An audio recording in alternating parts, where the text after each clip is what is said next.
Hey peeps, welcome to the Crafty Witch UK, the Wordy Witch UK. My name is Arietta, and today we will be continuing our Freda Friday series with the next two chapters from Dark Cathedral. So, if you are just finding these videos now, I do recommend that you go back to Freda Friday Part 1 so that you can listen to the first 4 chapters of the book in Part 1 and Part 2 of my videos and get caught up before diving in here with chapter 5. Just before we begin, I wanted to put a little public service announcement to say that in these next 2 chapters things do get a little bit more racy, and so if you are listening to this somewhere where there may be younger people, or maybe you're on the bus or at work, you might want to pop in some headphones just to save any possible embarrassment. But for now, grab yourself some crafting or a cuppa and let's continue with Dark Cathedral, chapter 5. Mum? Beth called out very softly because it was 1 o'clock in the afternoon and she wasn't meant to be home from school, and because there was something strange and wrong in the house. Her father's car was outside when he should have been at work. Yet there was no one downstairs. It was April, 2 months short of Beth's 13th birthday. She'd come home early because something dreadful happened to her. Her stomach had tied itself in agonising knots, and when she'd gone to the loo, she'd found blood. Beth knew what it was. It had still been a shock. Too embarrassed to tell anyone, even a teacher, she'd fled, feeling faint and shaky from the pain. Olivia had to be told, but Beth had a premonition that she was going to be angry, irritated at the very least. That was why Beth was creeping around. And if her father was home, she wouldn't be able to mention it until she could get her mother alone. Why did this have to happen, thought Beth, tiptoeing upstairs. There was silence. Maybe they were out. But then she heard the sound that sent shudders through her. A rhythmic thwack, thwack, thwack. The sound of Luke being punished. But Luke, surely, was at school. The noise came from her parents' bedroom. Beth went closer, puzzled. The door stood an inch or 2 ajar, and through the gap she saw them. Her mother and father, naked. She had never seen them naked before. Her father was kneeling on the carpet, hands at his sides, a black cloth tied over his eyes, and her mother was lashing him with the same strap she used on Luke. Beth stared at the welts on his back and buttocks, and the prong of flesh standing out in front. He was groaning, mouth distorted. "This is for what you did," said Olivia. "This is for your weakness." Suddenly, Olivia dropped the belt and pushed Philip backwards onto the carpet, uttering high-pitched gasps as if she couldn't breathe. She was bright scarlet. Beth put her hands over her face and watched between her fingers. Philip was on his back, Olivia on top, grunting, writhing. Why did they do this if it hurt so much? It looked undignified, bestial, horrific, far worse than anything Beth had ever imagined. Her mother's face, usually so composed, was beet red and full of what? Hatred? Rage? "Why can't you love me?" Olivia rasped, as if in anguish. "Why not me?" She pulled her head back and gave a soundless scream and collapsed on Philip's chest. "I've punished you," Olivia panted. "Now punish me." Beth winced. She knew she mustn't witness this, but it was too late. She was transfixed, eyes welded open. Her father said weakly, "I can't." "Do it," said Olivia. "Pretend you're betraying me, you bastard." Then she rolled onto her stomach, and Philip, mute and blind in the black cloth, climbed onto her from behind. His head hung down as if he were in some kind of despair. Beth saw his hips stab forward. Olivia uttered a hoarse scream and her hands clawed at the carpet. Beth shrank away. She couldn't watch anymore. She skimmed noiselessly down the stairs, her throat full and her eyes burning. No choice but to creep out of the house and walk the streets in misery until it was the usual time for her to come home from school. By then, She was exhausted from the stomach pain, sticky and soiled with the wretched blood. As she let herself in for the second time, everything was normal. Her father's car had gone, her mother was all neat and prim in flowered cotton, and Beth felt another shred of innocence being torn away as she realised that it wasn't the first time this had happened, that it must have happened 1,000 times in the past, on any normal school day, just like today. Luke was already home, reading his Bible in the front room. "Why didn't you and Luke come home together?" Olivia demanded. "He says no one saw you this afternoon. What have you been up to?" It was all Beth could do to speak to her mother, but she had become an expert at pretending that certain things had never happened. "Mum," she said nervously, "I think my periods have started." "What? Oh, God, help us. Come upstairs. Are you sure?" Beth could feel Olivia's temper boiling like lava. She felt terrified and guilty, as if she committed a hideous crime. "Get undressed. You'd better have a bath." Beth obeyed. While her mother ran the water, the blood had soaked through Beth's knickers and crusted on her thighs. Seeing it, Olivia gave a cry of exasperation. "How did you manage to get into such a mess, you stupid, dirty girl?" The blow took Beth completely off guard. There was a ringing pain in her ear and she fell, striking her head on the corner of the bath, finding herself on the carpet with the room tilted at a strange angle. Her mother's face rose over her, contorted with rage, just as Beth had seen it earlier. "Why did you have to start with this filth so soon, Bethia? Why couldn't you wait?" More blows stung her face, more shocking than painful. Olivia seized Beth's shoulders and shook her, and then dragged her to her feet and hugged her fiercely. "Get in the bath," she said. Dazed and trembling, Beth did so. The water was scalding, her whole body flushed red, and she thought she might pass out. Was it hot enough to wash away her filth? Olivia sat on the edge of the bath and began to talk to her. Her anger had gone and her tone became warm and sorrowful. "I am going to tell you something very important. It is a very dangerous time for you now. Girls are sinful, but boys are beasts. All they are interested in is defiling girls, even plain ones like you, Beth. And they don't care what kind of mess they leave behind them. They can't help themselves." Olivia sounded contemptuous. "So it's your responsibility not to let anything happen. Do you know what I'm talking about?" "Yes, Mum," Beth croaked, tears of pain streaming down her face. She had seen it demonstrated all too vividly just a few hours ago. "You must never let a boy so much as touch you." I wouldn't want to. It sounds too horrible to think about." "That's right. It's a beastly thing. Perhaps when you're a lot older, 19 or so, you might meet a suitable, clean-living Christian boy at church and get married, but that's a long way in the future. Until then, you must keep yourself chaste. Do you hear me, Beth? Never, ever say I haven't warned you." "I hear you, Mum. I'll be good." "You will be perfect." Olivia stroked Beth's hair, her expression wistful now. "I am hard on you and Luke because you are special. Most children drift into sin and ruin themselves, but I want better for you. It doesn't have to happen. If you keep yourself pure, you won't let the devil have a chance. You are a soldier of the Lord, Beth. This isn't going to be easy. It means taking up your cross and walking with Jesus. That is a hard road, but I know that you have the strength to do it. You know it too, don't you?" "Yes, Mum."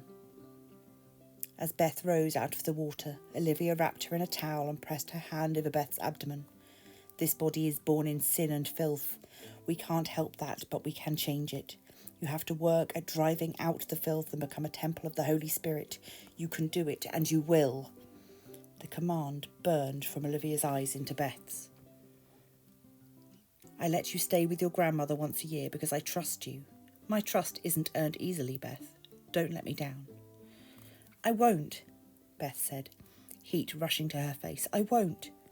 "You're a good girl." Olivia's face became passionate, beautiful, like a saint's. Beth felt the searing ache in her chest that she always felt when she realised that despite everything, she and her mother loved each other. But it is all too easy to slide back into the filth from which we try to raise ourselves. Don't ever make me think all my hard work has been in vain, Bethia. There were 3 months to go to get through before she could see Rhiannon. Beth never knew how she managed to endure it. She felt she would explode with confusion and self-loathing. Beth's mind turned on a pivot around that day. She wondered about all the deceits and secrets there must have always been, all the guilt.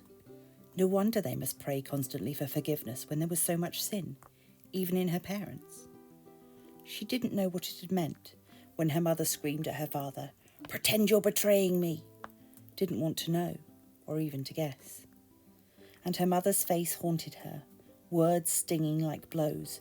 Born in sin and filth, dirty, filthy. Words reinforced by Pastor Blair's teachings and the Bible itself, that women were the gateway to hell, that menstruation was a pollution and a curse which they deserved, that the only perfect woman was the Virgin Mary. The rest must struggle permanently through punishment and self-abnegation towards the hope of being recreated male by Christ. Beth had become convinced that she wasn't fit to live. Perhaps that wasn't what Olivia had intended, but it was what she had achieved. There wasn't a soul she could tell. She could only do what she'd always done when she'd been bullied, when she'd deceived her family with Rhiannon, and when she'd fallen out with Luke, seal it deep inside and walk around with a frozen face and eyes of glass, being perfect. When the end of term came, Luke announced that he didn't want to go to their grandparents. Beth was glad, until their mother insisted that he go anyway. Olivia had grown to love her summers of devoting herself to the church without having to worry about the children. So Beth had to endure Luke's hostility and the snide remarks whispered in the back of the car on the way to Lullingford. "I suppose you'll go and see her, your friend, the bloody bitch, and her son, the devil worshipper." Beth still wanted to mend their friendship.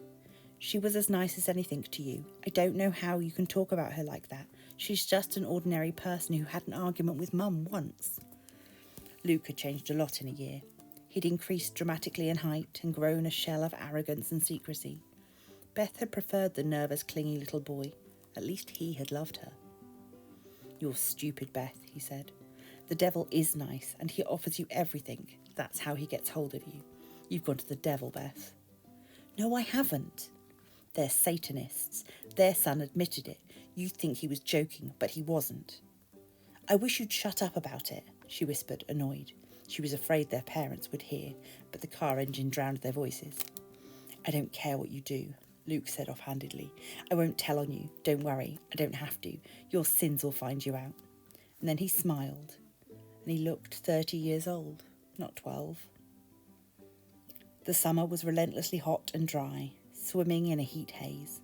On the first glorious day of freedom, Luke and Beth left the rectory together, then went their separate ways. Luke to the youth group at the village church, Beth to see Rhiannon. Beth was nervous. She should be used to this by now, but the dark excitement never wore off. Fear, too, that Luke was right, that she was being seduced into a chasm of evil, that her own secret parts were the mouth of hell, and she would somehow fall through into herself, into the pit of turbulent blood and filth, where devils with her parents' faces defiled and tormented each other, and one of the devils in the ghastly imaginings had Morgan's face, despite her efforts to blot him out.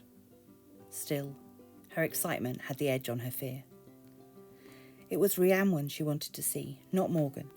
The thought of him made her feel hollow with anxiety, even though he'd been so friendly last year. Even Rhiannon's lush garden was looking curled around the edges with the drought. Enveloped in the scents of rosemary, lavender and lemon balm, Beth ran through the herb garden, knocked on the kitchen door and went in. Rhiannon was there in jeans and an Indian top, drying dishes. Her hair was tied back, a thick auburn skein between her shoulder blades. "Hello, love," said Rhiannon, looking delighted to see her. "Welcome back." "Is Morgan here?" Beth asked anxiously. "No, he's gone to France on a school trip. He won't be home till next week." "Oh, good," said Beth in relief. Then, without any warning signs, she found herself bursting into tears. "Love, what is it?" Hurriedly drying her hands, Rhiannon took her into the front room and sat her down, hugging her and stroking her hair. The painting of Bast, the cat goddess, watched over them, and the cats, Basque, Anchoret and Clou, walked around them mewing. "Whatever's the matter? What's happened?" "I need to talk to you. I've got no one else." Go ahead, you can tell me anything. Bast remembered Beth and climbed onto her lap, demanding love. She wasn't slender like Ankaret, but had grown into a robust cat of a beautiful solid slate blue. As Beth stroked the vibrantly purring body, the wretchedness of the past few months came pouring out. Not what she'd seen her parents doing, that was too awful to mention, but all her horror at herself. "Am I dirty?" she asked, weeping. "Oh dear," Rhiannon sighed. "Oh dear, I should have known this would happen. I could strangle Olivia. Sorry, but it's plain wickedness for her to make you feel like this. Have you tried talking to your father?" "Oh, I couldn't," Beth gasped. "He never discusses anything like that. I think he'd die of embarrassment if I tried. And so would I. No, it's impossible." "I could strangle them both, and that bloody pastor," Rhiannon said grimly. "Of course you're not dirty, love, and I can explain in great detail why you're not, so that no one will ever be able to make you feel dirty again. But to do it, I will have to say bad things about what your parents believe. You might not feel the same about them afterwards. You might not feel the same about God." She took Beth's face between her hands. Her eyes were so full of compassion that Beth loved her completely. Love she should have only felt for God. How can they call her evil and my mother good? "Please tell me," said Beth. "Are you sure? I don't want to influence you, you see. You are too young to be told what's right and what's wrong, and that's why I wouldn't say anything before. No one should have a religion forced on them before they're old enough to make up their own mind." "I'm sure." Beth was intensely aware of her surroundings. The lovely white room with its wall hangings, big tasselled cushions, candles and incense, light coming in from the flowery cave of the garden, insects and dust motes as bright as tiny suns floating in the haze. "All right," Rhiannon began slowly.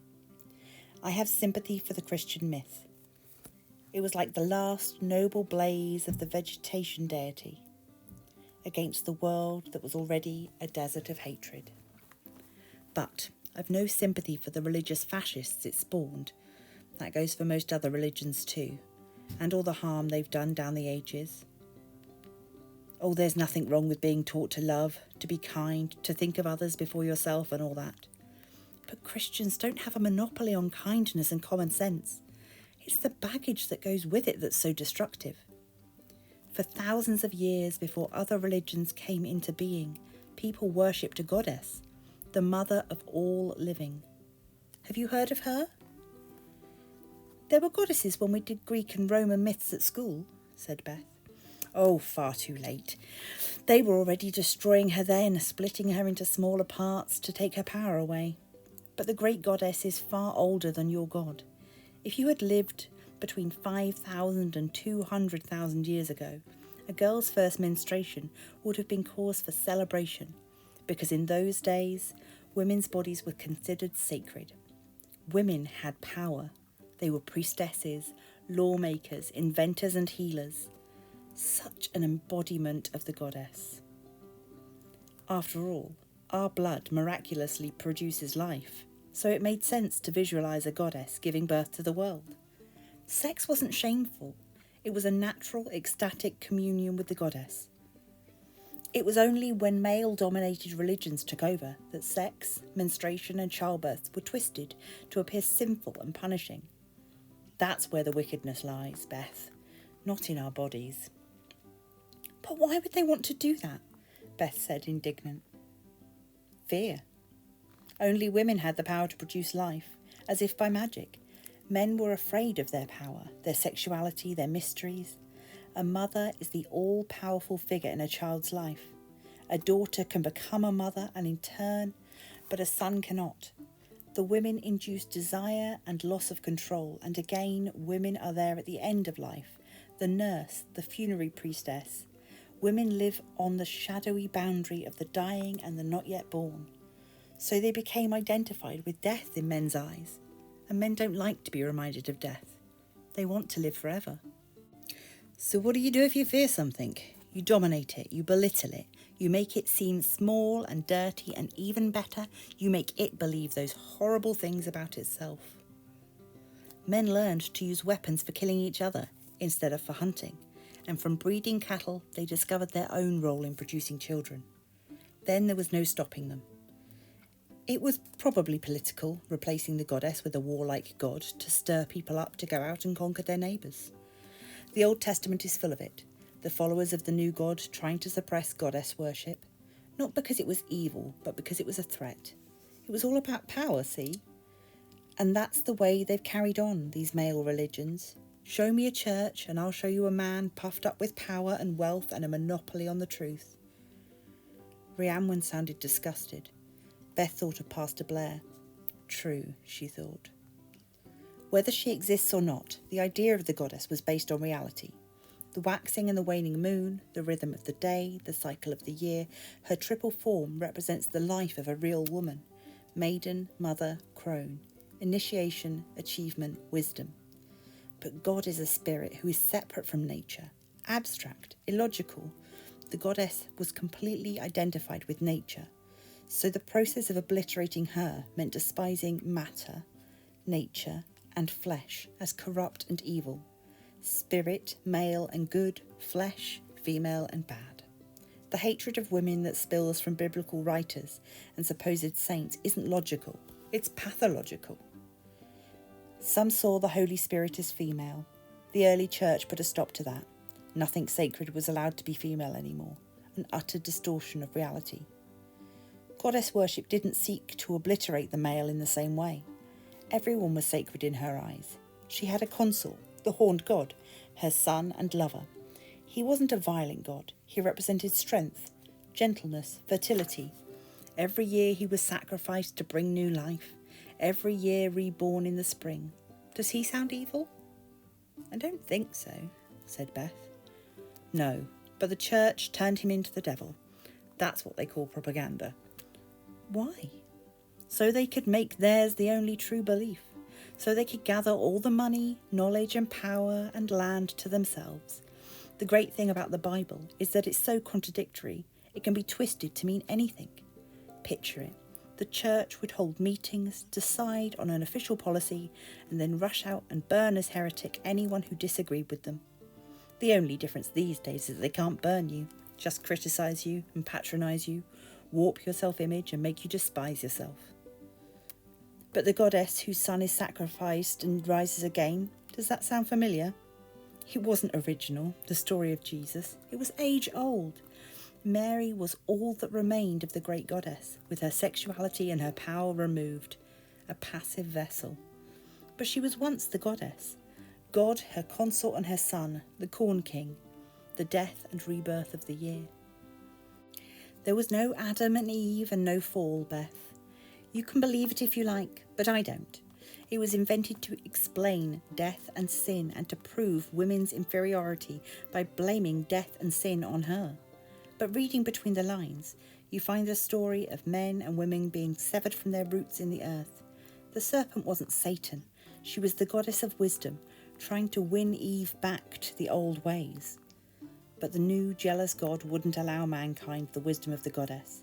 Their exile from Eden was their loss of Mother Earth. Oh yes, tragic. The concept of the devil too is very new. I mean, a few thousand years old against the hundreds of thousands that went before. But it's very useful for labelling anyone who doesn't fit in, isn't it? Like my mum does to you, said Beth. Quite. Everything you don't approve of, label it the devil's work and you've simply dealt with it.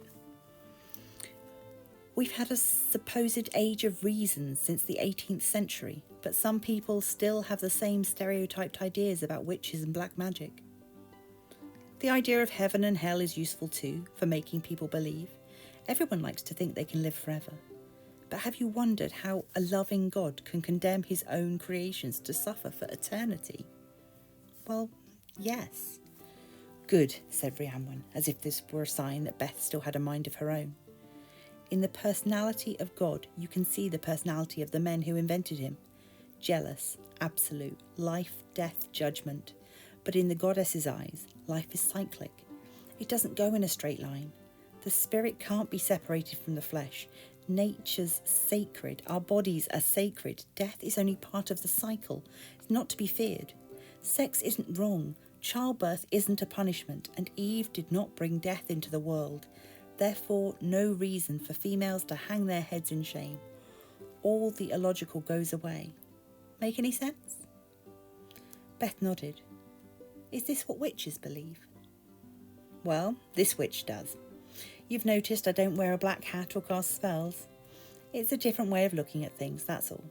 Besides, being the oldest religion in the world.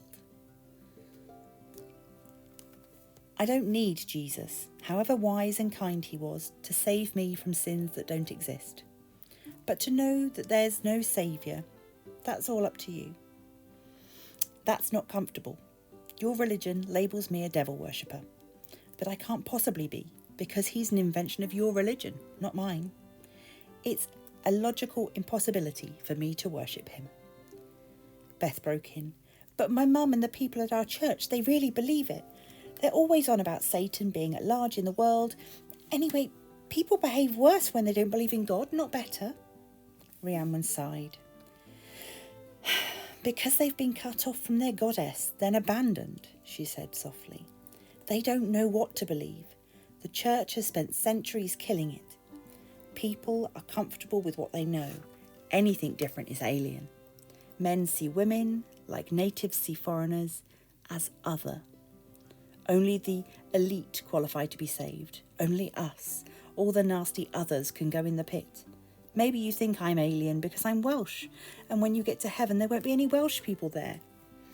Beth laughed. That's better, said Rhiannon. Doesn't do to take life too seriously. You do though, don't you? I get mad when I still hear this mindless prejudice against paganism. Pure ignorance. The Middle Ages lives on. Do you know when the last law against witchcraft was repealed? 17-something? 1951. And people like your church would like to wake it all up again. I suppose they mean well, but I can't stand the way that they know that they're right and everyone else is wrong. They just don't understand, and that can be very dangerous. Do you know the saying, "Thou shalt not observe times"?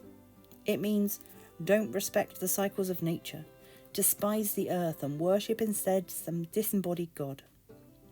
Don't enjoy your body or have a joyful life, or you won't be saved.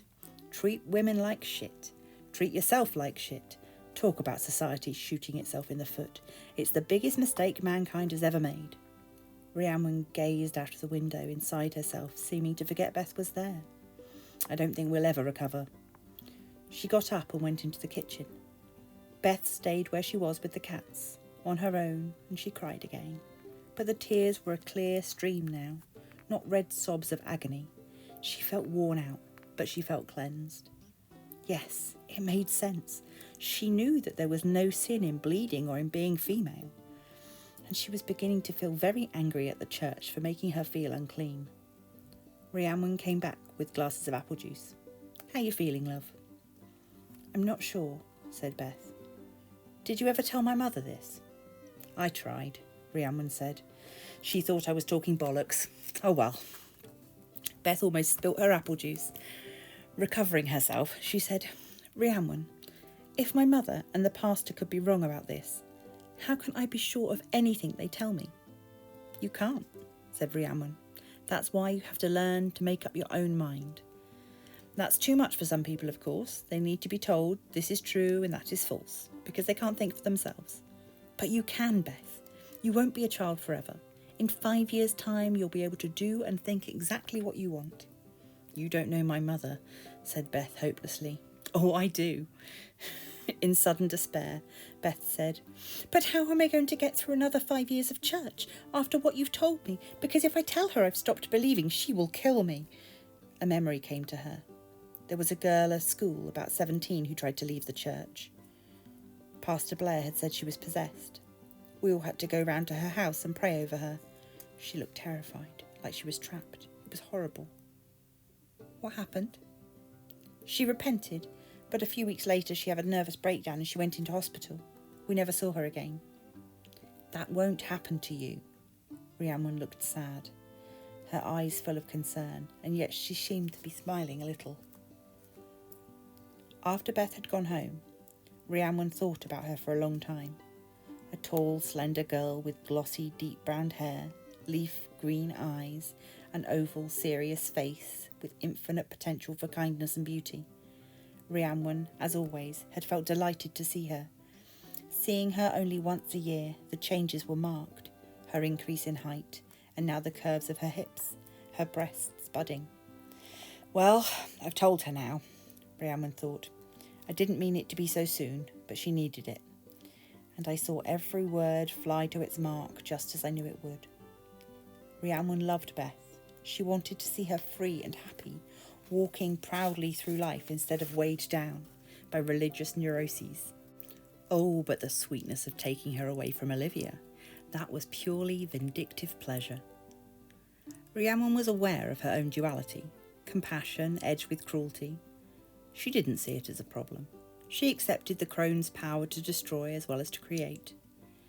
A few days later, when Morgan came home, she told him all about it.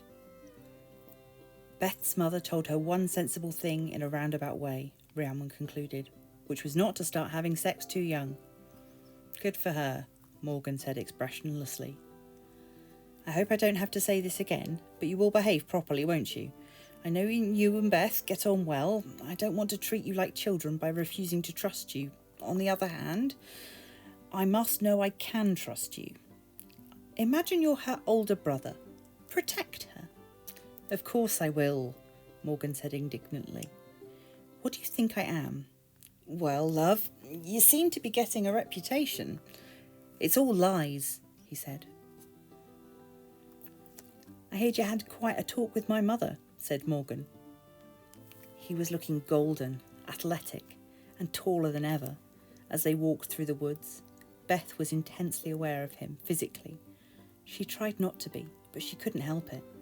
The length of his legs and the slimness of his hips in tight jeans, the lightly tanned flesh and the fine dark hairs on his forearms, which begged to be touched, like satin, his dark hair shining like glass, the light and the humour in his beautiful green eyes. Everything about him invaded her with tangible, unsettling energy. What did she tell you? Asked Beth. How horrible your mother was to you? Beth was mortified. Does Rhiannon tell you everything? Most things, said Morgan. Hey, don't be embarrassed. It's only nature. We're friends, aren't we? Friends can talk about anything. I have much better conversations with you than with the idiots at school. Do you? She felt curious and flattered. Boys are so childish. I get on much better with girls. Always have. A pause. They went on climbing upwards through the trees. It was cool under the branches, but the sun burned overhead. Then he asked, Have you got a boyfriend, Beth? You must be joking, she cried. My parents would kill me. Oh, I suppose you have a girlfriend, she said lightly, not caring what the answer was. Merely interested. That was what she told herself anyway. Not really. Well, no one serious. You have then? Girls I'm friends with, that's all. He was being cagey. Beth didn't like that. You're 14, aren't you? 13, said Beth. Morgan said something under his breath. It sounded like, shit, 3 years. But she couldn't be sure. After a moment, he asked, Have you thought about things that my mum told you? All the time. Well, did it make sense? Yes, it made sense. Morgan smiled at her. That always brought a strange heat to her stomach. You can tell your brother we don't really hold black masses and sacrifice virgins then. But what do you do? Nothing much. Just observe the Sabbats, light candles, share wine and cake, say thank you to the goddess. It's a bit like church, really. Mum's more into it than I am. I'm not superstitious, but I like the idea of a goddess and I believe in showing nature some respect. What's wrong with that? I have dreams about cats, said Beth. What does that mean? That's the goddess trying to reach you, Morgan said. Cats are her messengers. Shall we go and look at the Hellstone? I thought that's where you were taking me, said Beth. Hell means holy, actually, he said. Bet you didn't know that. As they came up over the crest of the hill, through the oak trees and the long grass turning dry and yellow, Beth could hear people singing. What the hell's that? Said Morgan. Half a dozen high voices were joined in hymn as Beth and Morgan came into the clearing, Beth saw a group of 3 teenage boys, a girl and 2 women, standing by the far side of the stone. They were in a circle with hymn books and crucifixes. A woman with short brown hair and severe glasses was scattering drops of water from a flask as they sang. Luke was with them. Beth's instinct was to slink away until they'd gone, but Morgan marched straight into the clearing and stood facing them across the silvery bulk of the stone. Beth hung back, but Luke looked up and saw her, his eyes expressionless. Morgan stood with his thumbs hooked in his belt. The group looked at him, but went on singing, as if hoping he'd go away. "What the hell are you doing?" he demanded. The hymn broke up raggedly. "Kindly go away," said the brown-haired woman. "No, I'm interested," said Morgan. Beth found his bravado both shocking and thrilling in a perverse way. "This stone has been used as a site of pagan activities," said the woman.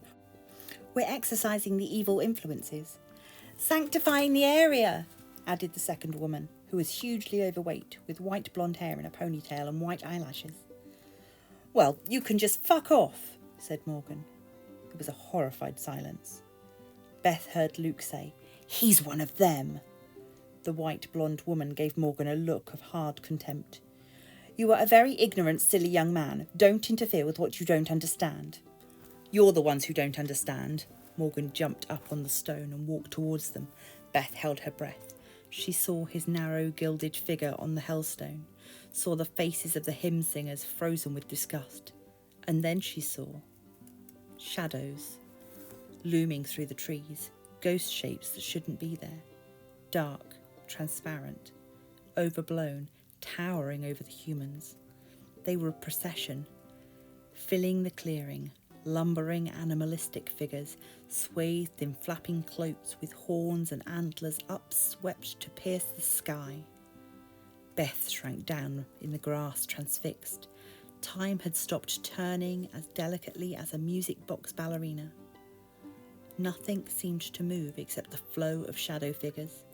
All around she felt the trees breathing, the leaves licking her like tongues, and some uncanny honeyed fire running through her own body. And there was a silhouette, rippling and changing as if seen through water, with a single lethal horn like that of a unicorn.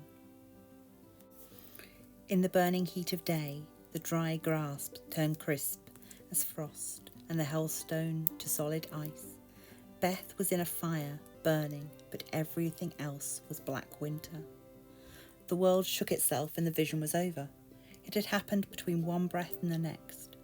Beth was overwhelmed, but she wasn't afraid. She wasn't even shaking. It had happened too fast for that. Morgan was still walking across the stone. He halted and looked down at the group with his back to Beth.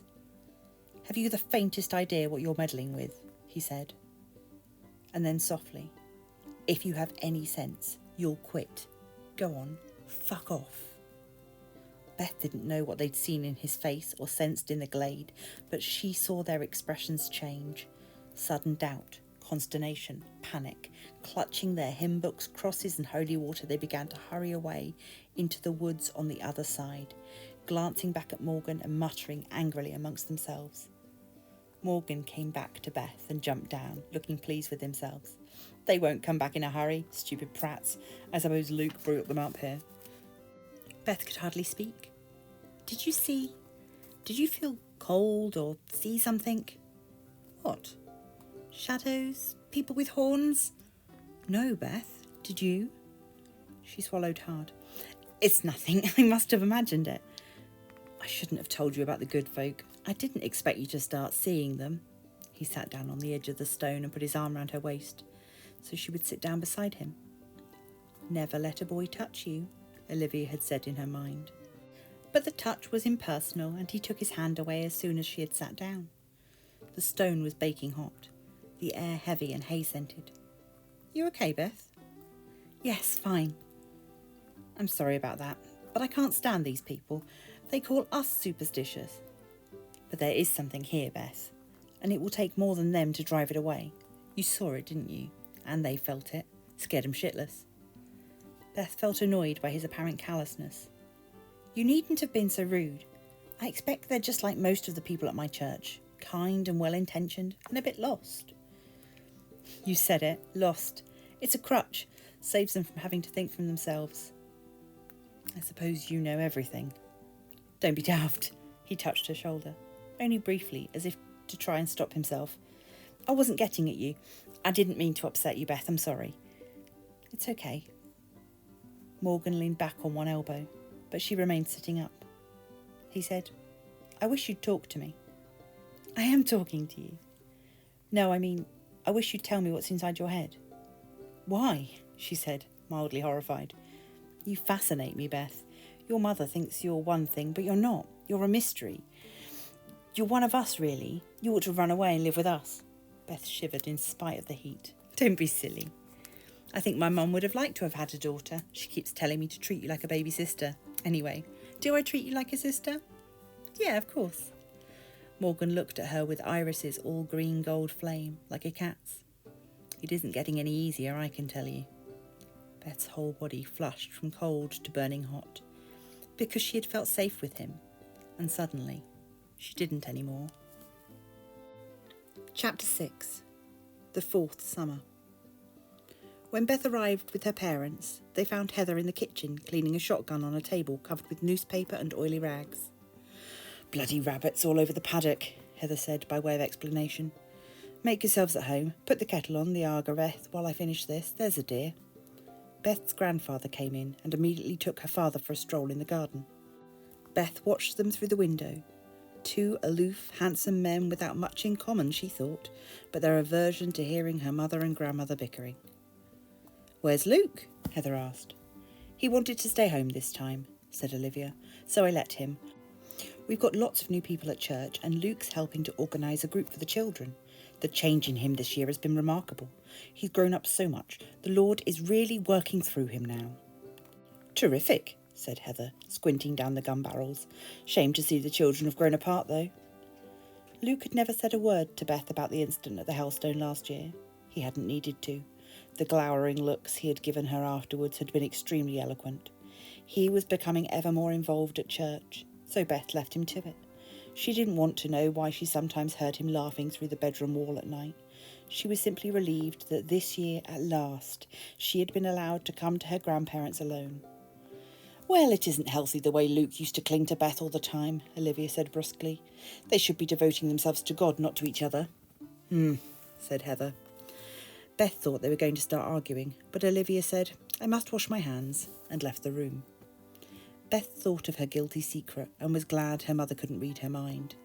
I'm friends with the witch and I'm going to see her the first moment I can get away. And her son. But we haven't done anything wrong, and we won't, because he's decent. And he wouldn't fancy me anyway. I know he's only teasing me when he says that I'm pretty. Beth, take off your jacket and make the tea, Heather said. I don't know why you always hover about as if you're visiting the Queen when you first get here. Beth obeyed. While her mother was absent, she asked cautiously, Grandma, you know that Mrs. Reese you warned us about the first time we came? What about her? Is she still around? Unfortunately, yes. Why'd you ask? Nothing, it's just that I thought I saw her in the post office once. Heather sounded disgusted. Dyed hair and hippie clothes? Sort of, but she looked harmless and I wondered... She didn't speak to you, did she? No. Good. She caused your mother a lot of grief. I know it's a long time ago, but I can't forgive her. Oh, she's nice enough to speak to, but she's a hard-faced bitch underneath. I don't ask much of you, Beth, but trust me in this. If ever that woman speaks to you, ignore her. Yes, Grandma. What about her son? Heather paused in her gun oiling. How did you know she had a son? I don't know. I thought you told me. Maybe. Oh, he's as rotten. I heard he nearly got expelled last term. Typical. Before Beth could ask why, Olivia came back in. She was in a good mood, bright and breezy. Beth's been wonderful this year as well, she went on. Haven't you, dear? Pastor Blair says my children have been touched by the Holy Spirit. Beth said nothing. She couldn't explain that she had been a solemn angelic robot all year to hide the fact that her faith in the church was wearing very thin, ever since that day with Rhiannon. It wasn't easy to feel her beliefs dissolving. It was agonising.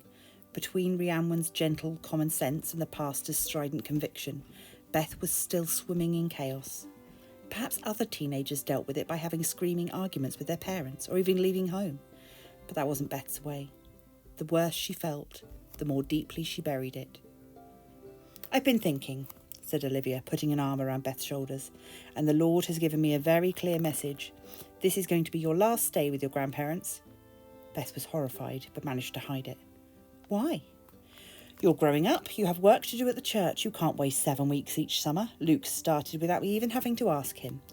"The thing is, the pastor is planning to set up a church school for the children of the congregation. Won't that be exciting, Beth? We wanted you to teach there when you leave school." Beth was stunned. "What if I—" She couldn't say, "Don't want to do it." "What if I'm no good at teaching?" "Then the Lord will call you to some other duty. Everyone has a vocation, but you're bright. You'll be a wonderful teacher. Just think, you might end up running the school. The Lord has called you to serve him, Beth." "A headmistress, like Heather." Beth thought dully. "I told Luke I wanted to be like Grandma. I should have kept my mouth shut. If only I knew what I do want to do. To teach beliefs I don't hold any longer would be impossible. But how can I ever tell Mum?" Later, she waved her parents goodbye, feeling dead inside. The future was abstract. Knowing that this might be her last summer of freedom was torment enough for now. The next day, Beth took the familiar route across the fields to Rhiannon's, virtually running all the way. "I hope Morgan isn't away," she thought. "I hope he hasn't got some girlfriend with him." Beth chastised herself for the thought. As Rhiannon insisted that Morgan behaved like a brother, and he always had, what business had she to feel jealous? Rhiannon, who was painting at an easel on the lawn, greeted Beth warmly. Morgan was there too, stretched out on the grass reading a book. Seeing Beth, he smiled and waved as if he weren't much bothered to see her. She felt a bit hurt. "Don't just lie there," said Rhiannon. "Go make a cup of tea or something." "Give us a hand, Beth," said Morgan, getting up languidly. His hair was shorter and he was dressed all in black, narrow jeans, sleeveless t-shirt. He looked unconventional, rather punk-like, sinister and beautiful, with his fine bone face and shaggy dark hair. He was nearly 6 feet tall, slender and clearly very fit. As soon as they were out of Rhiannon's sight in the big strip pine kitchen, Morgan threw his arms around Beth and hugged her. He'd never done anything like that before. Beth went dizzy, and his arms around her were so tight that she couldn't get her breath, and she felt flustered. "Beth, I thought you were never coming," he said. "Same time as last year," she gasped. Now he had one hand in her hair and the other drifting over her waist towards her hips. She extricated herself, alarmed. Morgan stood looking at her, his eyes too intent, too full of light. "You look lovely," he said. "You know, it's really hard to get through the year without ever being able to write to you or phone you." Beth felt awkward suddenly. "I bet you didn't even think about me." "I did. I'll have you know I gave up an exchange trip to Germany and climbing to Snowdonia to see you." Beth wasn't sure what to read into that. "Because I really like you, or so you better make it worth my while?" "You didn't have to. But I wanted to see you. Didn't you want to see me?" He smiled teasingly. "You're blushing." She pressed the back of her hand to her face. "This might be the last holiday I can come and see you anyway," she said in a rush. "How come?" Beth explained. "Your bloody parents," Morgan cried. "I didn't choose them," said Beth. "Don't get upset."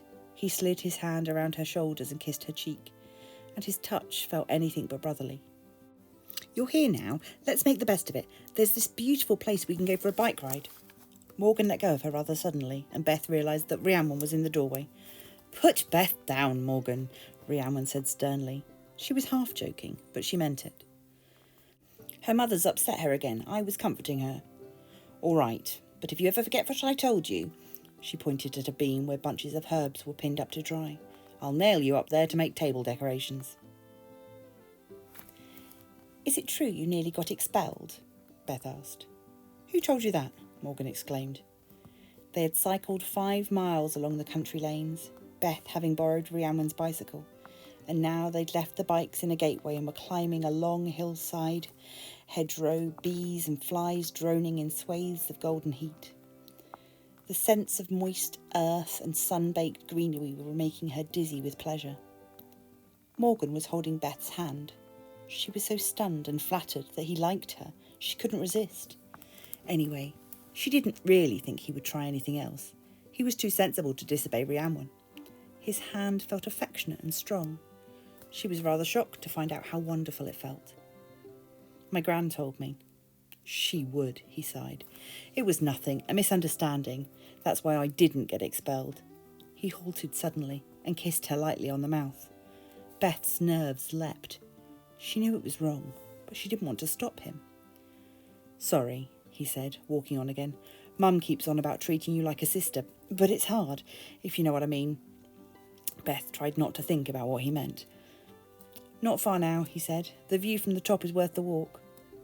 At the top of the hill, there was a 5-bar gate in a hedge. Beth could see a sun-flooded valley beyond. Climb up on the gate, said Morgan. You can see better from there. He was right. There was a glorious view of the woods on their right, a silken green valley hazed with sunlight fading away to the left. Light shone through the trees. The grass was rich with wild flowers and insects. While Beth sat on top of the gate, Morgan stood on one of the crossbars behind her and put his left arm around her waist, his hand resting across her hips. With his other hand, he brushed her hair aside and kissed her neck. Beth said nothing. Shivers prickled in her skin.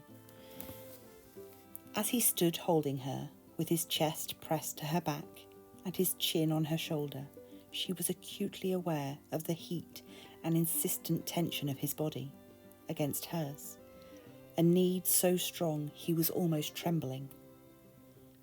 Worth the climb, wasn't it? He said lightly. It's beautiful, said Beth.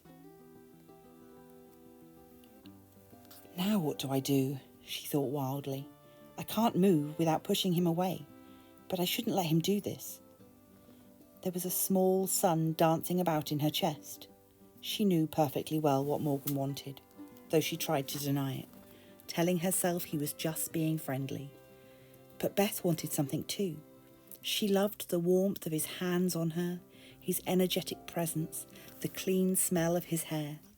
Morgan was making her feel desirable and wanted after a lifetime of feeling she was a plain non-entity. And she found it madly intoxicating. Rhiannon had told her, in her gentle way, that sex was nothing to be ashamed of. But it was Olivia's strident voice Beth heard loudest. Unnamed horrors would follow if she ever let a boy touch her. Beth was utterly petrified. She daren't breathe.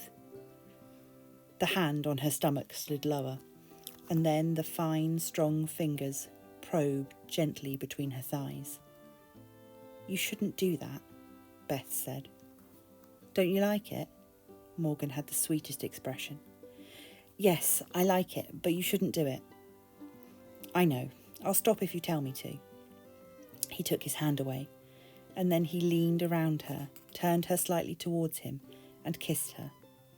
The warm lips on hers made her feel weird, invaded. His tongue parted her closed lips, and it was too intimate, too intrusive, and yet... The sun inside her multiplied, shooting along her limbs and dropping hot and heavy into her abdomen. She opened her mouth to him, thirsting. His right hand now was undoing her jeans and sliding down again, flesh on flesh, into her secret forbidden folds. Don't, said Beth, breaking the kiss, but it was too late. His fingers were there, working gently between her lips, and she could feel them growing wet with her fluids. She could have died. Shh, whispered Morgan, holding her still with his left arm. All you have to do is sit here. The air was like amber, resinous and electric. His lips meandered over her ear and her cheek in light kisses, hypnotising her. Beth sat absolutely still, her breathing shallow and her heart thudding, excruciatingly aware of the moist, moving pressure. Actually, it felt nice, wonderful, like an exquisite, demanding itch. Oh, God, said Beth. Her heart accelerated. Her blood seemed to be rushing in all directions at once.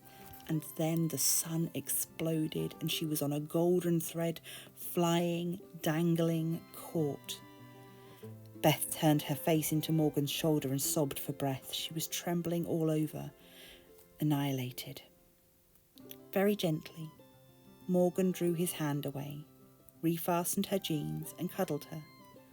When she could bear to glance at him, he looked slightly amused. "You all right?" "What did you do to me?" Beth exclaimed. "Beats holding hands, doesn't it?" he said, jumping off the gate. And that was all. He didn't ask her to do anything else, didn't even try to touch her or kiss her again. But now she wanted him to. Morgan talked all the way back as if nothing had happened, while Beth didn't say a word. And afterwards, she couldn't remember a thing he'd said. She was melting with confusion and with the echo of that indescribable sensation. A few hours ago, she'd been terrified of Morgan touching her. Now she craved his hands on her, wanted to rub herself all over him like a cat. But Morgan wouldn't play. All he gave her when they said goodbye was a warm, knowing smile. "See you tomorrow." This was not how things were meant to be. The carrot-haired girl from the post office, Jeanette, had taken a liking to Beth, and they sometimes hung around the village together. It was a one-sided relationship. Jeanette was totally self-centred and talked continually about herself. No input from Beth was invited or required, and all Jeanette talked about was boys. She was 15 and already on her third or fourth boyfriend. Beth had lost count. Jeanette's experiences were horror stories, which she relished retelling. The theme was that all boys were selfish. They only wanted one thing, and they would pester you until they got it. When that happened, it was uncomfortable and crude and painful and disappointing. Then you had to worry about being pregnant or catching a disease. "Me mam will kill me." Then the boy would chuck you, and for an uncle, he'd tell all his friends you were a slag. Jeanette's adventures were bringing Beth's fears to explicit life. She'd heard them last summer as well as this. To hear first-hand accounts of degradation brought her to a state of frigid horror far more effectively than Olivia's direst warnings. But Morgan is not like that, is he? Beth sometimes felt like asking Jeanette why she went on doing it if it was so awful. But it was hard to get a word in. Jeanette was in love with the sheer drama of it. Beth was sitting with her on the village green the day after the incident on the gate. For once, Beth was more concerned by her own feelings than anyone else's, and she broke forcefully into Jeanette's flow. What if a boy did something nice to you, but didn't want anything for himself? Jeanette stopped, her freckled face a picture of disbelief. "What do you mean, something nice?" "You know," Beth whispered, "made you come." "What? You come and he doesn't? What planet are you from?" Jeanette gaped at Beth as if dumbstruck by her naivety. Then she said flatly, "That never happens." "But what if it did?" "I'd marry him," Jeanette said emphatically. All the summers ran into one in Beth's mind. The years in between were a grey abyss. Once she was here living her secret life. Beth daren't risk going to Rhiannon's too often. The more she went, the more risk there was of someone seeing her, the news getting back to Heather. And now she was more nervous than ever of seeing Morgan. She was embarrassed, confused, terrified of what might happen. But she went anyway, 2 days after the fateful bike ride. It was a compulsion. Her fear of sinning had never kept her away before. And so Beth found herself alone with Morgan again, walking in the woods behind Rhiannon's cottage. He held her hand firmly in his. His grasp felt reassuring. She hoped he couldn't feel her pulse leaping madly. "I suppose you're studying for O-levels, are you?" he asked. "Starting next term," she said, pulling a face. It wasn't quite so nerve-wracking now they were actually together. Worrying about it had been worse. "I'm doing A's, then university, I suppose." "Botany?" "No, I want to study zoology." "You going to be a vet?" "I might," Morgan said thoughtfully. "But I really like whales and dolphins and that. What about you?" "My mother wants me to be a teacher," she sighed. "Bethy," says Morgan, "I meant, what do you want to do?" "I've no idea. I like animals too, and I like art. No one's ever really asked me before." "Jesus," Morgan said under his breath. His arm slipped round her waist. "You know the other day, I didn't upset you, did I?" "Of course not," Beth lied. Have you ever had an orgasm before?" She swallowed the wrong way and nearly choked. "You're very outspoken, aren't you?" she said. "Why not? I suppose your mother covers up the piano legs." Beth laughed despite herself. She was always warning us not to touch herself, so I didn't. And the pastor goes on about unnatural acts. I hadn't a clue what they were talking about until I was 12. But I've had them in dreams, feelings like that. "You're really embarrassing me, Morgan." "I know," he said. "But how are you going to get over being embarrassed unless we talk about it? Look, Beth, I really fancy you, but I wouldn't dream of doing anything you didn't want to. So stop looking at me like I'm going to jump on you, okay? You're safe." "Thanks," she said, relaxing a bit. She put her arm around his waist and it felt heavenly. "That's better," he said. "What about Rhiannon? What about her? Why does she keep telling you not to touch me?" Morgan shrugged in the endearing way that he had. "Because you're only 14, I suppose." Without warning, he pulled her against an oak tree and kissed her. Beth felt the molten sunlight running through her and she pressed herself against him. She wanted that feeling again, oh so badly. And then it happened. The whole wood began to sway around her. It was as if she were underwater, drowning in glass greenness, everything shimmering and breaking up around her, moving in slow motion. She clung to Morgan and cried out, but her own voice was muffled. There was a dark figure coming towards her through the water, huge and ponderous, with a black hat and flapping black cloak. It rippled as it came, extruding formless menace. The moment stretched out. Beth tried to scream. The vision ended. She hadn't realised it, but she had slid down to a crouching position at the base of the tree. She was trembling violently. Morgan was kneeling behind her, holding her tight, his arms a cradle of safety around her chest and waist. "What is it?" he asked anxiously. "I saw someone," she said. "Was it one of the good folk again?" No, this was something really evil." "Describe what you saw." She tried. Morgan didn't laugh at her. He listened. He turned her round in his arms and hugged her. His body felt wonderful against hers, slim and hard and warm. "It wasn't the devil, Beth. It was a vision of some sort. We'll tell Mum when we get home, eh? She'll know what it means. Don't be frightened now." And he held her until she stopped trembling. His hands moved over her, stroking, soothing. He kissed her neck. "Hush, Beth, hush. It's all right." She was warm now, melting. They should have stopped, but they didn't. One movement slid into another. There was a hollow beneath the oak, and they eased down into it, cushioned by grass and leaves, shrouded by branches, a leaf-green bed glistening with dappled sunlight. Morgan undid her shirt and her jeans and ran his lips and tongue all over her stomach. Then he found the catch of her bra, and his hands and mouth were on her breasts. He gasped as if he were on the verge of tears.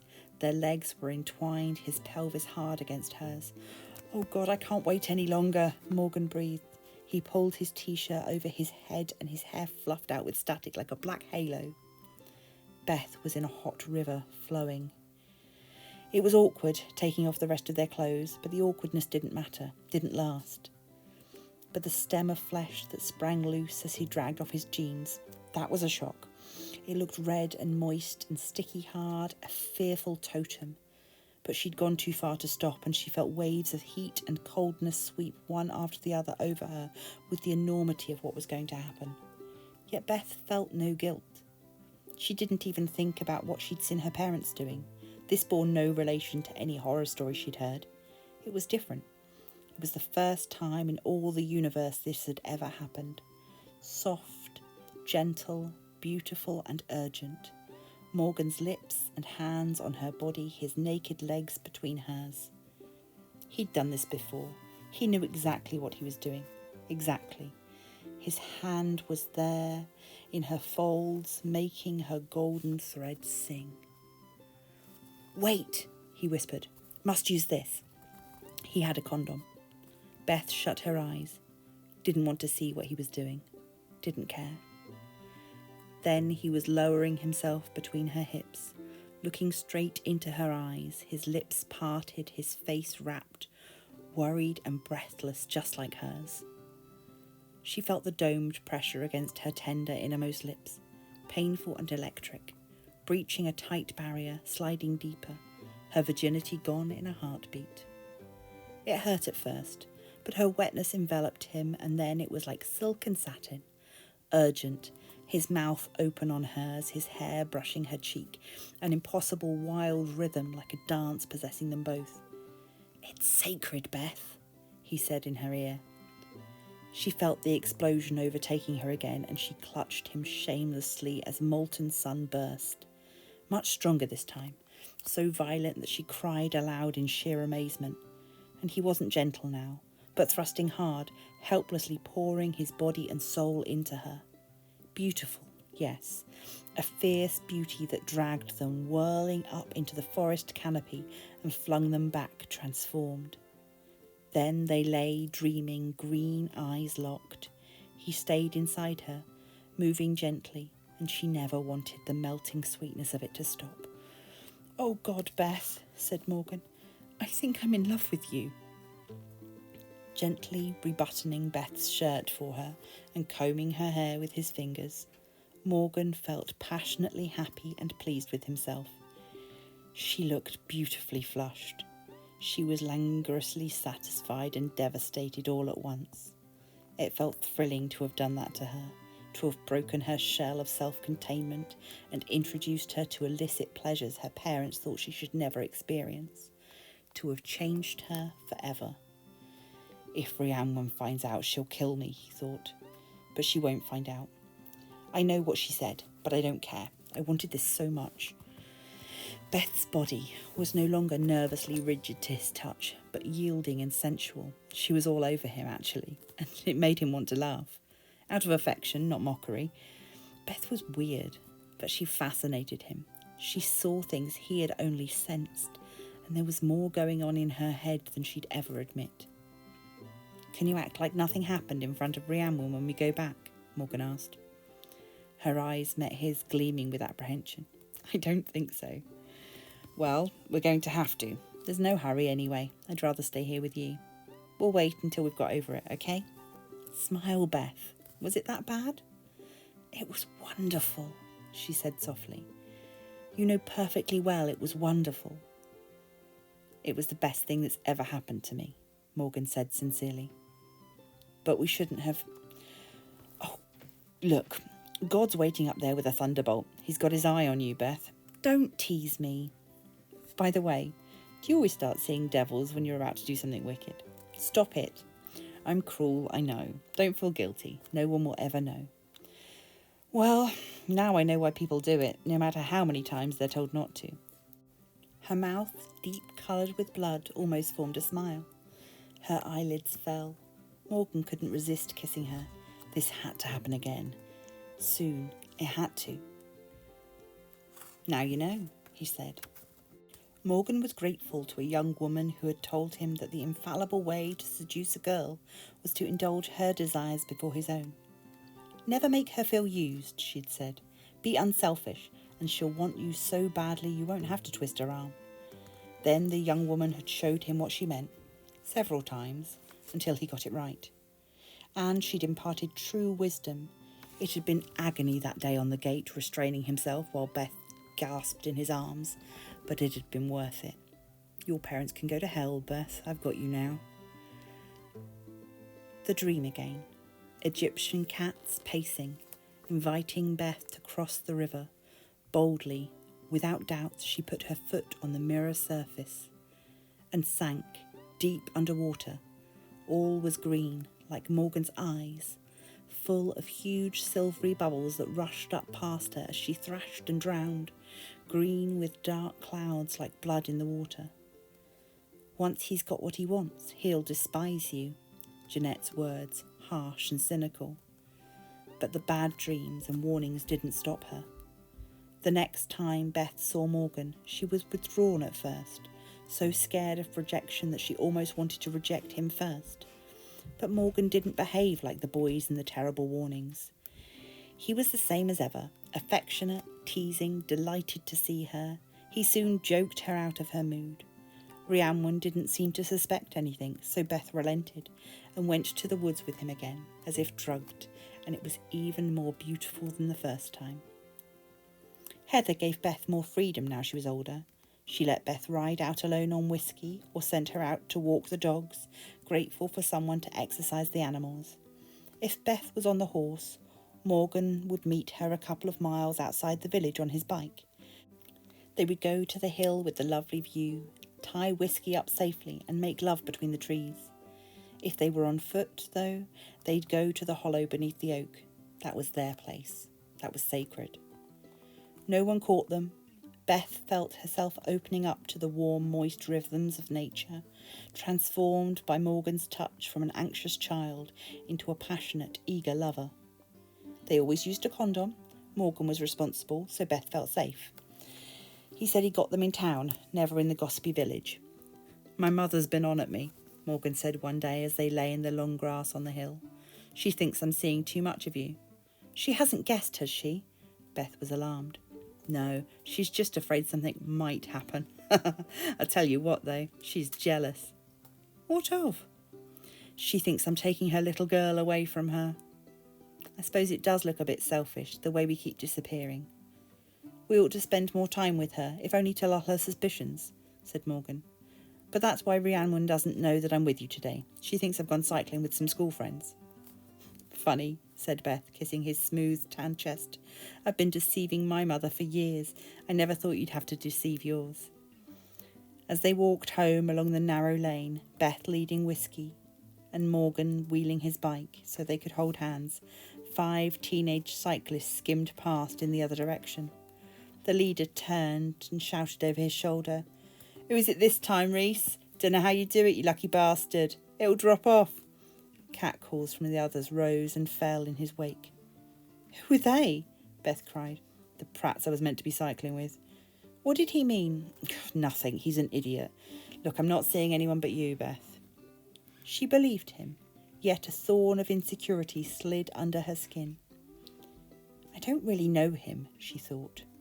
"Does he love me, or am I just something to play with in the holidays?" Beth found it hard to believe that she could truly mean anything to him. Morgan made her feel scared sometimes, even oppressed.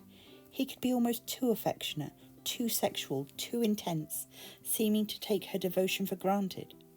Beth feared that he didn't know her either, that he was loving an idealised version of her and not the real Beth at all. Morgan asked suddenly, "Can you get out of the house at night?" "I shouldn't think so," said Beth, startled. "Why?" He gave his seductive smile. "Please try for me. There's something I've been longing to do." Anything for him. Trembling, cold, and in a mild state of panic, Beth left her bedroom at 1 o'clock in the morning and crept downstairs, wincing at every creak. The dogs woke up and whined around her when she entered the kitchen. She tried to shush them. At any moment she expected the phone to ring or her grandfather to come rushing down to answer an emergency call. But tonight, as she let herself out of the back door, all remained silent. Morgan, wearing a long, dark coat, was waiting for her in the bus shelter a few yards from the rectory gate. They made their way to the footpath, across the fields and into the woods by the light of an egg-shaped waxing moon. Shadows of rabbits and hares bounded across their path. Trees, hedgerows and wheat stems rustled. Morgan took her to the hellstone. It shone like mica in the moonlight, rounded and silvery and crystalline. The rust streaks, which Beth knew were a mineral and not blood, glittered darkly. "It's a bit cold," said Beth. "I'll keep you warm," he said. Morgan spread his coat on the centre of the rock. From a pocket he took matches and indigo candles and began to light the candles in a circle, welding them to the rock with their own wax. The dancing flames turned the stone into an altar. The trees all around were breathing shadows, the sky beaten silver. They undressed in silence, watching each other. Morgan's long, slender body, golden in the sun, was ivory now, and so beautiful it took her breath away. He held out his arms, and Beth went into them, her long hair brushing his shoulders, his flesh folding smooth and warm against hers, and she was already aching to receive him, her fluids running like myrrh. Morgan drew her to the rock and made her kneel opposite him. To her amazement, he began to anoint her with oil from a small bottle. It smelled gorgeous, of frankincense and jasmine, sandalwood and musk and lavender. He stroked it on her face and smoothed it over her shoulders and breasts. His fingers made trails of light on her skin like tribal marks. Initiation. "Dream of the moon," he said softly, his face eldritch in the candle glow. His fingers slid over her nipples, down her stomach, over the points of her hips and her small curved buttocks. Dream of the goddess. Beth smiled uncertainly. She was all gooseflesh with excitement. She took the vial from him and began to smear the oil over the contours of his chest.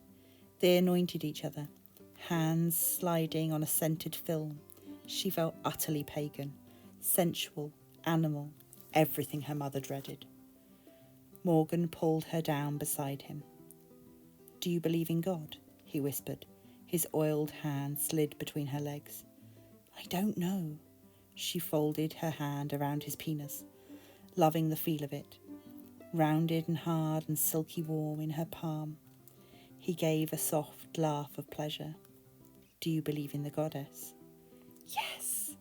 "Give this to her." Morgan's reassurances that his beliefs were harmless were meaningless now. However innocent he seemed by day, in the darkness he was something else, a soft-eyed demon seducing her with carnal pleasure into an abyss from which she would never escape. He was the darkness, smiling not in love but in satisfaction at her downfall. There had to be the sheath, of course. Even in this moment, he was effortlessly responsible. When he slid inside her, there was no pain, only gliding sweetness and a star burning fiercer and fiercer in the red-veiled temple. "The goddess and the horned god," she whispered. "Yes, yes." The moon shone hard into Beth's eyes. She saw an angel in white, plucked from a pedestal by a demon's claws and sent tumbling into the chasms of hell. She saw rippling figures. There were men with wintry faces, walking around and around her, prodding her with sticks. The great crucifixes round their necks dazzled her. "She's guilty. She is one." Beth heard a fire crackling. The noise filled her ears like a rush of water.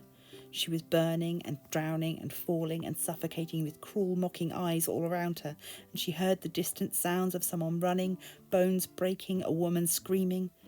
But none of these visions chilled her pleasure. That went on through everything. Morgan's arms around her, one hand in her hair, one gripping her buttocks, and their mingled sweat and the urgent, essential heat melting them. The horn of the unicorn pierced her, impaled her, split her into shards of diamond night. And they writhed against each other, crying out. She thought she would never breathe again.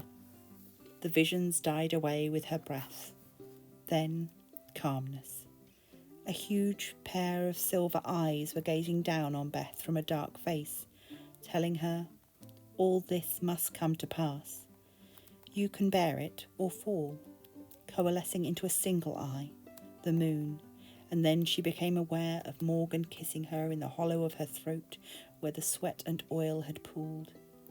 "Now you belong to the goddess," he said, his beautiful face rising over her, her moon-washed skin and his bewitching eyes. "Yes, I felt her, I saw her." Morgan hugged her so tight she thought her spine would break. "Oh, Beth, I've never felt anything like this before. I wish I could stay here with you forever." "You'll never come here with anyone else," Beth said with absolute conviction, as if the goddess was speaking through her. "And neither will I." She became aware of cold air on her skin. The initiation was over. It was a strange moment as Morgan drew away from her and sat on the edge of the hellstone to pick up their clothes. She thought she heard him say, "Oh shit," under his breath. Then he seemed to freeze for a second or two. "What's wrong?" she asked. She felt a trickle of fluid come out of her and soak the coat lining as she sat up. "Nothing." Beth was concerned about the coat now. "Your coat's going to stink of this oil. What will Rhiannon say?" "It'll wash out," he sighed and pushed his hair back, smiled at her. "It'll be all right, Beth. Nothing to worry about." "You smell like a Turkish brothel," said Heather at breakfast the next morning. "What have you been doing?" Beth cringed inwardly. She had tried to bathe the oil away, but it clung. "They were trying to flog this perfume in the shop yesterday," she said. "The assistant sprayed it on me before I could stop her." "Oh, for God's sake, go and wash it off. You'll frighten the horses." Beth ran up to her room and stood looking out of the window, smiling to herself. She had flown to another world last night. It had been terrifying, but oh God, it was thrilling. She and Morgan made love 27 times that summer. She counted and remembered every single one. Not least the last time. Arriving at Rhiannon's the day before she was due to go home, Beth couldn't find anyone at first. Then she heard Morgan calling her name from the direction of the animal pens. He was in the smallest shed, in darkness, with an owl sitting on his arm. "This chap's had a broken foot," said Morgan, smiling at her. Rhiannon put him right. "We can let him go soon. Do you want to stroke him?" It was at that moment, as she stroked the soft feathers and looked into the bird's huge black eyes, that Beth realised she was in love with Morgan. Strange that it hadn't dawned on her while they were making love. Divine though it was only now, seeing him with the owl on his arm and the rapt shine in his eyes, that she knew. It was a different feeling, much deeper.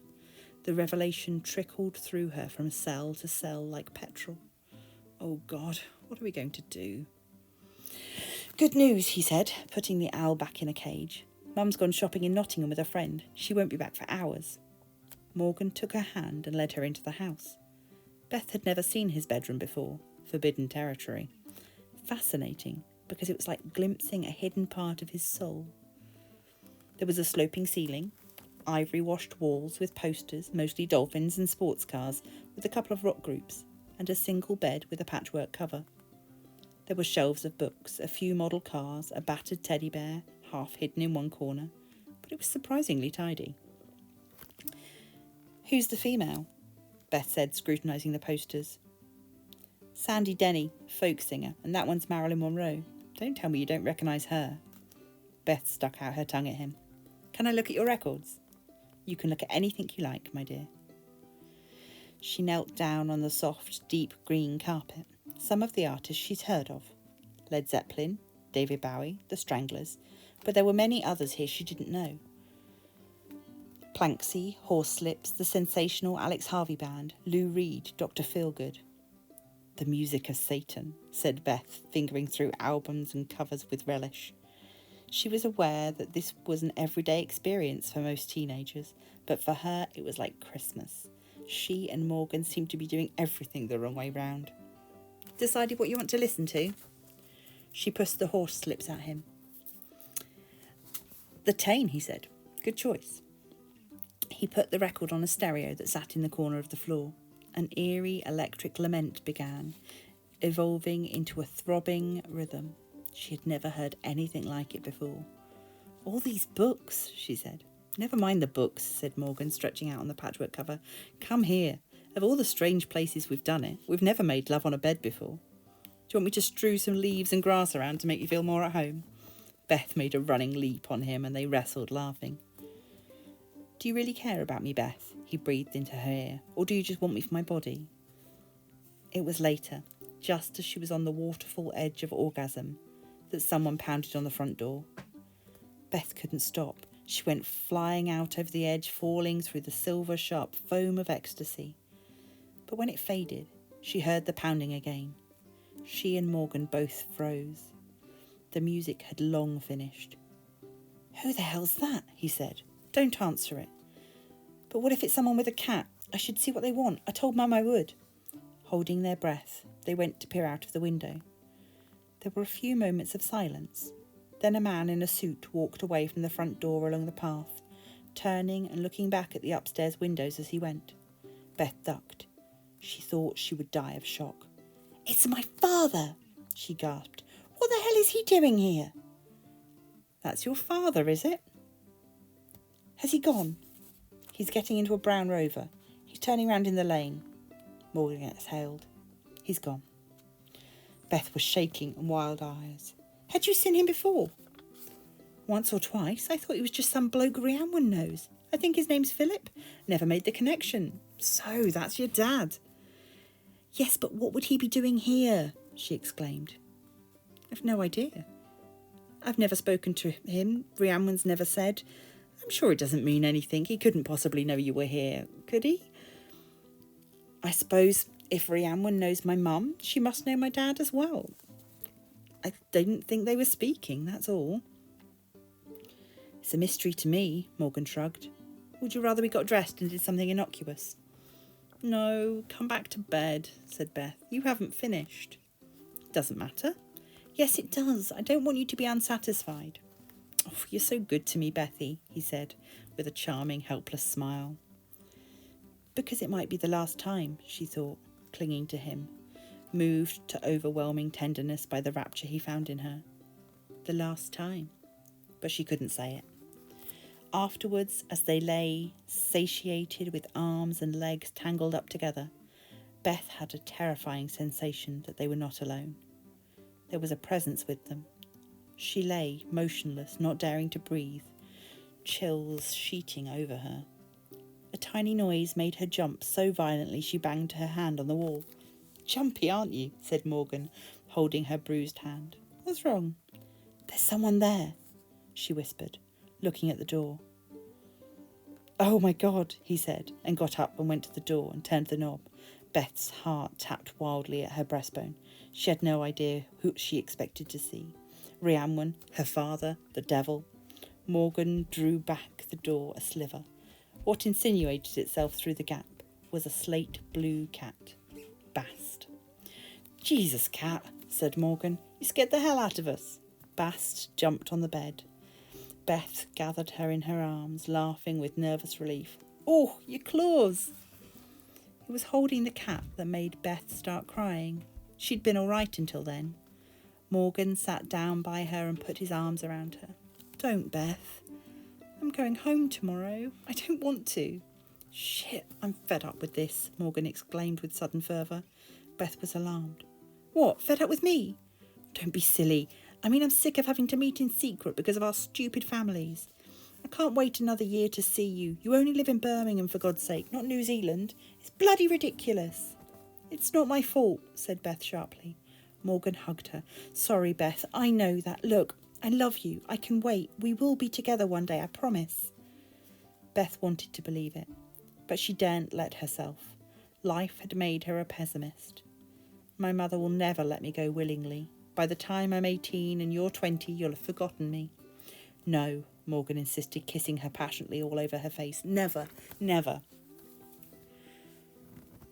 We got away with it, Beth thought 1 week later, as she stared out of the window of her classroom, seeing nothing but gilded memories of summer. Her overwhelming emotion was not of loving or missing Morgan, but of relief that they had not been found out. She felt too young to know what loving him really meant, too young to shoulder the immensity of all that had happened between them. We got away with it. There was no thunderbolt from God after all. Beth had been back at school for 3 weeks when she began to feel ill, when her breasts began to hurt, when her period never came. In heaven, God pointed a finger and the clouds turned black. And here again, we will pause for another week before we can find out what is further in store for Bethia. So, as I have been doing each week, I would like to share with you another one of Freda's books. This time it is Dracula the Undead. And here's the short synopsis. The legend returns. It is 7 years since a stake was driven through the heart of the infamous Count Dracula. 7 years which have not eradicated the terrible memories of for Jonathan and Mina Harker, who now have a young son. To lay their memories to rest, they returned to Transylvania and can find no trace of the horrific events. But beneath the earth, Dracula's soul lies in limbo, waiting for the lifeblood that will revive him. I've not read this one myself, but it's definitely on my to-be-read list and is available on Audible as well. So I think I might be getting it in that format so that I can listen to somebody read to me for a change. And so we will leave this here for another week. Thank you so much, as always, for joining me. Please do remember to support Freda by checking out her links, which are down below, purchasing her books in any format that you can find them available. I highly recommend them. And of course, please do consider supporting the channel. Subscribe if you haven't already, become a member of the Crafty Coven. You can support the channel further by checking out the Patreon and the YouTube memberships to see what perks are available there. And of course, if you can't afford to support us financially, then you can do so completely for free by liking and sharing and commenting below. All of these things really do help. And of course, if you want to chat more socially, you can come over to Facebook, join the Crafty Coven over there, and share your own crafty endeavours. So that's all from me for today. Thank you once again. A massive thanks to those of you that already do support me over on Patreon and the YouTube members. I couldn't do this without you. And until next time, keep reading and stay crafty.